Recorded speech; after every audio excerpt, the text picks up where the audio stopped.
Which factors really drive dowel performance? As engineering and civil design have advanced, so have our models. We now consider far more inputs and system interactions than we once did. Think of the difference between modern BIM models and traditional 2D plan sets. Dowel design has followed a similar evolution. If you look back to 1956, when round dowels were first standardized by ACI, the models used were relatively simplistic. They considered far fewer variables than today's tools. But with complexity comes a challenge. Which inputs really matter most? This question is essential for construction QA/QC, cost optimization, and effective engineering focus. A similar challenge arose when the highway industry developed the Mechanistic Empirical Pavement Design Guide, or MEPDG. The National Cooperative Highway Research Program tackled it by studying input sensitivity. Here's how they did it. They changed one input at a time from a base case across a realistic range and measured the percent change in the predicted performance. They then calculated a normalized sensitivity index, or NSI, which is the percent change in output due to a percent change in input. Let's walk through an example to explain. For our base case, our load is a 20,000-pound axle load, which includes 2 tires, 10,000 pounds each, with a footprint of 6 inches wide and 6 inches long, and spaced 36 inches apart. Our slab is 8 inches thick, with a 15-foot joint spacing. Our subbase is an unstabilized aggregate with a K value of 150 psi per inch. Our concrete is 4,000 psi compressive strength, 500 microstrain of shrinkage, a modulus of elasticity of 4 million psi, and a Poisson's ratio of 0.15.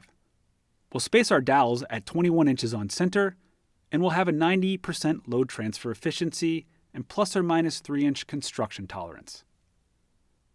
In this scenario, a 3/8 inch thick single tapered plate dowel has a concrete bearing capacity factor of safety of 1.7. Now, let's reduce that load to 1,000 pounds. That's a 90% decrease. The factor of safety, though, jumps to 17, a 900% increase.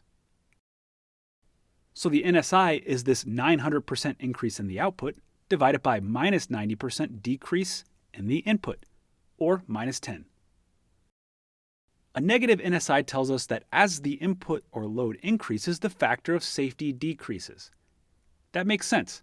Higher loads mean more stress and a lower factor of safety.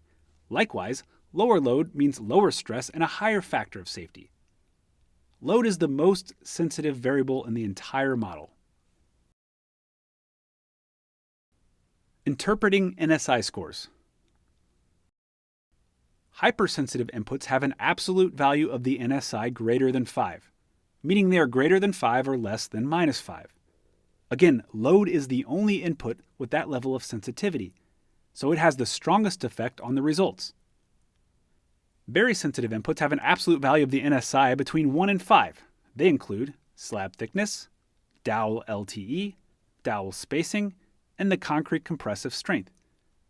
As an engineer using this tool, these inputs are your biggest levers, the places where changes most affect performance. But these sensitivities apply to the worst performing failure mode for each case. Keep that in mind.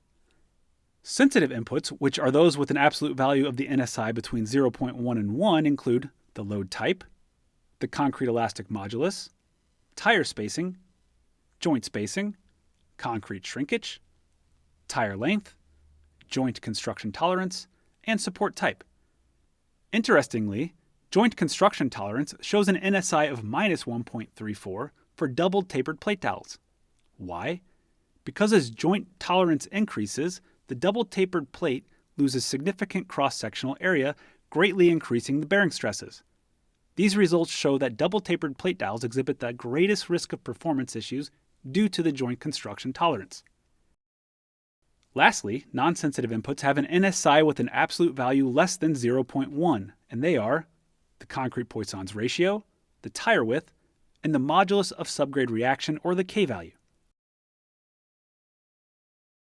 In design and optimization efforts, a strong case could be made to set a variable like the concrete Poisson's ratio to a fixed value, like 0.15, because it shows such a low sensitivity. Now, what about the K value? While it influences the radius of relative stiffness, which affects how many dowels engage in load transfer, the model shows that it's not a strong sensitivity driver. This might feel counterintuitive, but here's why. The dowels are there to control deflection and ensure joint performance. If they're working, the support stiffness becomes less critical to performance. It's undoweled joints or cracks that exhibit a high performance sensitivity to what's beneath the slab.